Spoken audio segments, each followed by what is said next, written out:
Hello guys, hello sa mga viewers ko and hello din po sa mga subscriber ko po dito sa YouTube and sa aking FB account. So hello po sa inyo lahat. So ako po ay si Sandy Vlog and meron po akong Facebook page na ito po ay Saming Kim Poultry Supply. So meron po tayong na ibibigay po para sa mga nag-uumpisa pa lang sa negosyo ng bigasan business. So magbibigay po tayo ng 6 na tips para po sa inyo. Okay, so paano ba yung mag-uumpisa ng negosyo? At maganda po dito ay meron po tayong number 1 na tip ay para sa inyo po to ay location. So ang location po, hanapin po natin yung maraming tao, o kaya malapit sa palengke, o kaya idinadaanan ng mga sasakyan. So doon po tayo maghanap ng pwesto at malapit tayo na pupuntahan. At saka po ay maganda po doon kasi maraming taong dumadaan. Kayong mga display mo nakikita ng tao. Yung location, need po natin na maraming tao. Kasi yung benta natin, pag hindi po natin maibebenta yung bigas natin, pag yung location natin walang masyadong tao, walang bibili po sa ating bigasan, no? Okay, so tip number 2 para sa inyo po to, na yung mag-uumpisa pala sa negosyo ng bigasan, no? Puhunan, no? Kahit man 20k o kaya 100k. So kahit po na mag-uumpisa ka pa lang, kaya sa 20k na okay na po yun. Naabot na po yung mga 9 bags, 9 bag or 11 bag. So depende po yun sa presyo ng bigas na kukunin mo, no? So lahat po dito ay nag-uumpisa pa lang po tayo sa negosyo, ay dapat mag-uumpisa pa lang tayo sa maliit na puhunan, no? Kailangan ba yung malaking puhunan? Hindi po. So kailangan po natin mag-uumpisa po tayo sa maliit na puhunan. Alright? So puhunan, no? Kaya tatak niyo po yun sa inyong papel. Okay, isusulat nyo sa papel nyo, no? Okay, so tip number 3, mga suki ko dyan, no? Ito po, supplier, no? Hanapin natin yung supplier. Yung supplier yung kailangan natin kasi yung pera natin sakto lang, hindi po tayo makakapunta dun sa sa may bodega o kaya saan po yung mga location na pwede natin kukunin yung bigas. So kailangan po natin sa mga palengke lang muna, no? Pupuntahan natin dun sa mga palengke kung ano ba yung hahanapin mo na bigas, yung maganda, o yung bigas ba yung pangalan nito, ito ba yung mabenta, no? So kailangan po natin doon na maghanap ng supplier, hindi lang po isa, hindi lang po dalawa, tatlo, no? Kailangan po tayo marami tayong supplier kasi pag naubusan po tayo ng bigas na isang supplier lang kukunin natin, wala po tayong kukuha na bigas kasi yung mga customer po natin mapupunta po yung sa ibang mga nagbebenta din ng mga bigas. Okay, so kailangan po natin ng supplier na isa, dalawa, tatlo, no? O kaya 4. Depende po yun kasi pag meron ka pang supplier na isa, no, may kukunin ka na agad ng bigas na orderin, no? At maganda po doon ng supplier kasi meron po nagde-deliver o kaya mga yung mga bigasan na nagbibigay ng wholesale ng bigas, no? Kaya kailangan po natin, no, na meron magde-deliver po sa ating store.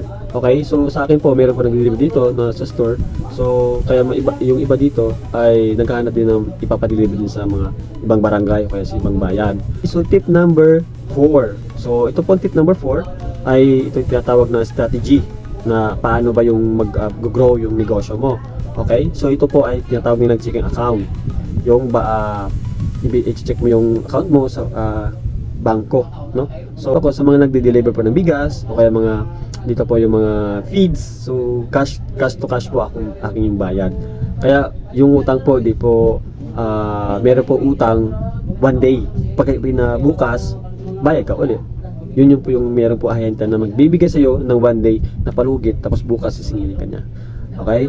So yung iba po, yung mga nagbabayad talaga, yung hindi cash o ginagawa po nila ay yung nagbibigay po sila ng cheque.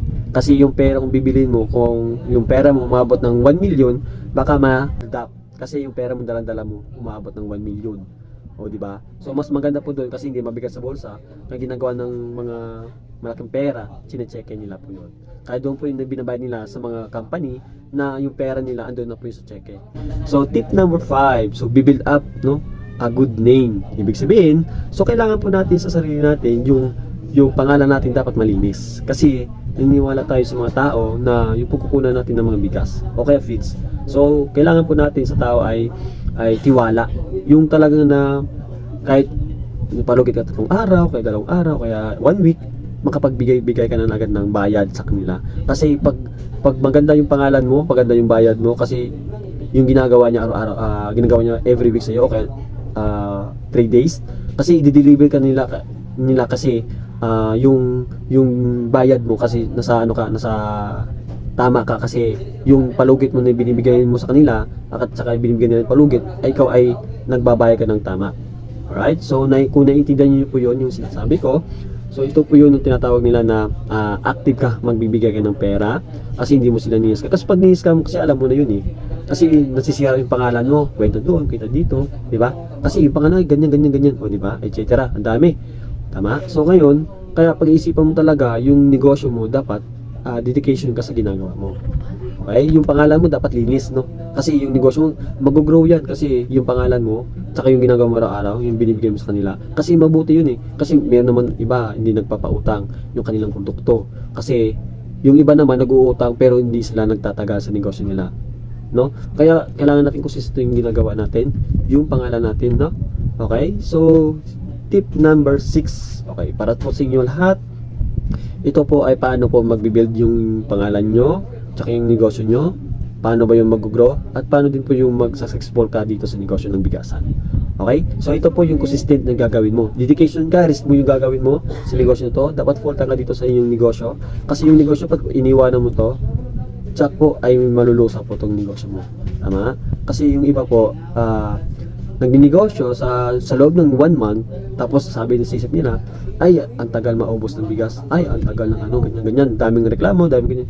So, gusto mo talaga maging successful sa buhay, so itutuloy-tuloy mo lang yung ginagawa mo.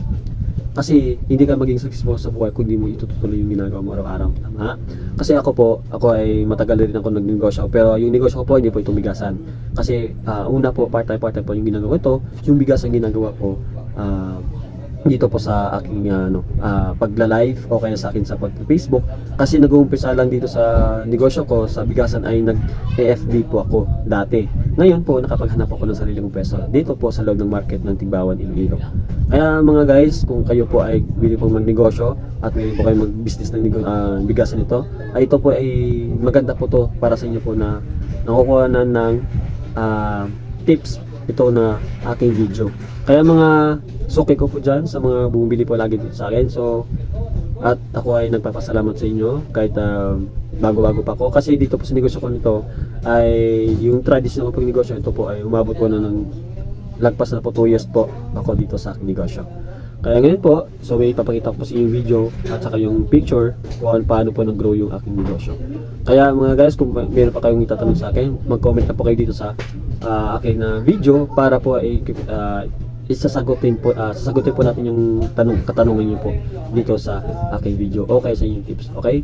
Maraming salamat po sa inyong mga suki ko at maraming salamat din po sa aking mga subscriber and followers ng aking Facebook and YouTube. So, please subscribe my Facebook and my YouTube para po sa mga bagong episode ng aking video. Please click the button bell ng aking Facebook and aking YouTube channel, and thank you and God bless. Thank you all for watching this here video.